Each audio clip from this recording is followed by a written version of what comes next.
Assalamualaikum warahmatullahi wabarakatuh. Salam Om Swastiastu, salam budaya, salam kebajikan. Anak-anak, kita kembali lagi di materi sosiologi. Sebelum Pak Iman menjelaskan tentang materi pemetaan sosial, Pak Iman selalu mengingatkan untuk tetap mematuhi protokol kesehatan dengan cara pertama memakai masker, yang kedua menggunakan hand sanitizer, yang ketiga bila perlu memakai face shield, yang keempat, yang terakhir, yang tidak kalah pentingnya adalah menjaga jarak. Jadi hindari kerumunan. Itu baik. Hari ini kita akan membahas tentang langkah-langkah pemetaan sosial. Karena Pak Iman sendirian di sini, Pak Iman mencopot masker. Baik, kita akan membahas bagaimana sih langkah-langkah pemetaan sosial. Langkah-langkah pemetaan sosial ini perlu dilakukan agar tidak terjadi kekeliruan ketika kita mengambil data di masyarakat. Nah, apa saja langkahnya? Yang pertama adalah kita harus menyusun desain dulu. Desain dan pengorganisasian pelaksanaan pemetaan sosial. Jadi kita membuat desainnya dulu. Desain ini berkaitan dengan gambaran mengenai apa yang harus kita lakukan di sana. Sepertinya di sana tuh dalam arti ketika kita sudah terjun di masyarakat. Itu yang pertama. Yang kedua kita harus tentunya menyiapkan perangkat atau instrumen, atau bisa juga ini bisa panduan pelaksanaan. Seperti apa contohnya? Misal panduan wawancara, panduan observasi, dan dan kita juga harus menetapkan sasaran-sasarannya. Apa yang sudah kita yang kita mau tanyakan tuh kita harus petakan itu. Jadi sebelum kita bertanya, kita harus memetakan nih, oh ini yang semisal Pak RT nih yang mau saya wawancarai, maka harus ada panduannya, apa saja pertanyaannya, dibuat seperti daftar pertanyaan seperti itu. Yang ketiga adalah uji coba instrumen secara internal atau di dalam kelas dan penyempurnaan instrumen. Maksudnya, langkah yang ketiga itu maksudnya adalah uji coba ini maksudnya adalah sebelum kalian mewawancarai narasumber yang sesungguhnya, maka alangkah baiknya instrumen itu diuji cobakan kepada teman kalian dulu. Semisal kalau ada pertanyaan seperti ini takutnya menyinggung nggak gitu, seperti itu. Bisa juga valid nggak pertanyaan ini ketika kalian tanyakan ke narasumber kalian. Nah, ini harus perlu diuji coba. Itu langkah yang ketiga. Yang keempat adalah praktek pengumpulan data dan informasi. Ini jelas, jadi harus dipraktekkan dulu. Misal data yang kalian peroleh di masyarakat itu berapa banyak, ya kan?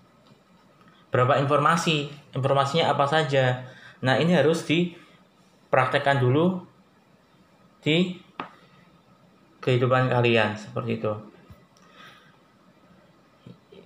Lalu yang selanjutnya, yang kelima adalah diskusi temuan-temuan lapangan dalam tim untuk melihat ketepatan, kelengkapan, serta akurasi informasi dan data. Jadi harus ketika kalian sudah menemukan temuan-temuan yang ada di masyarakat, itu harus kalian diskusikan dulu di dalam kelompok kalian. Mengapa? Agar informasi itu menjadi valid, agar informasi yang kalian peroleh itu bisa relevan dengan ilmu pengetahuan yang ada, seperti itu. Lalu langkah selanjutnya adalah menganalisis data dan informasi, jelas. Lalu yang selanjutnya adalah penyimpulan-penyimpulan tentang keragaman sosial. Jadi setelah kalian menganalisisnya itu harus kalian simpulkan. kan panjang lebar. Nah, itu harus kalian simpulkan. Oh, kesimpulannya seperti ini. Oh, ternyata masyarakat saya contohkan lagi, bantaran rel kereta api itu karakternya seperti ini. Langkah-langkah yang harus kita hadapin ketika kita di sana tuh harus seperti ini loh. Nah, ini harus disimpulkan. Lalu yang terakhir adalah mengkomunikasikan hasil pemetaan sosial.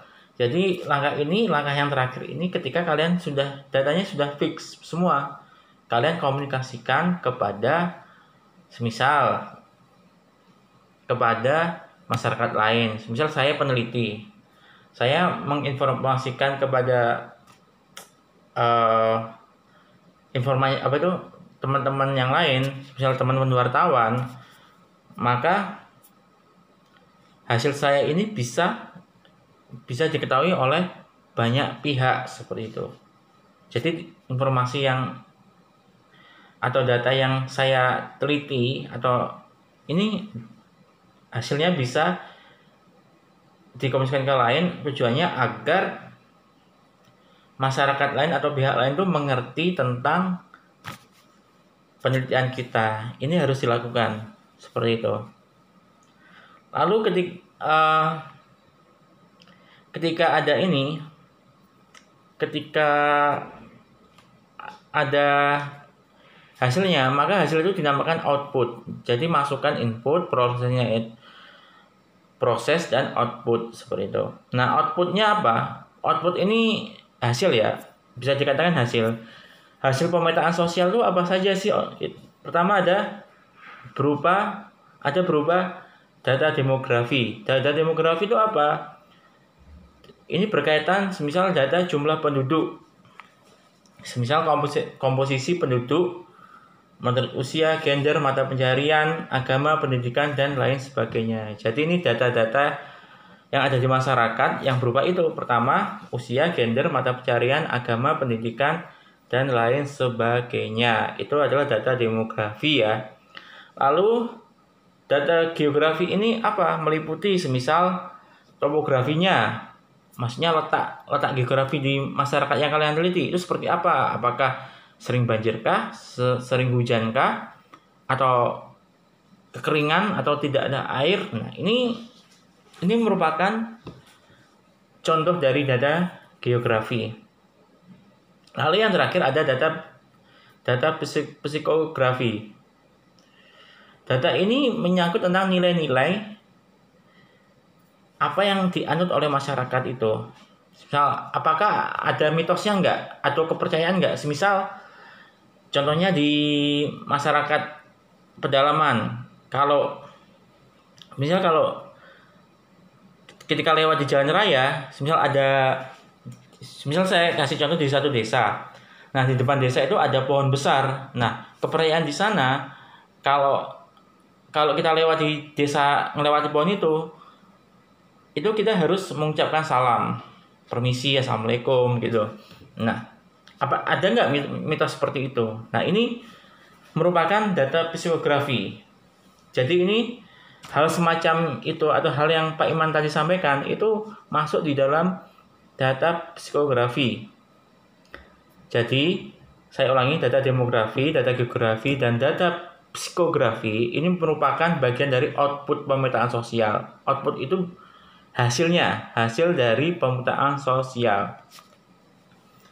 Jadi itu dulu untuk materi dari pemetaan sosial ini. Jika ada yang ditanyakan bisa ditulis di kolom komentar. Terima kasih.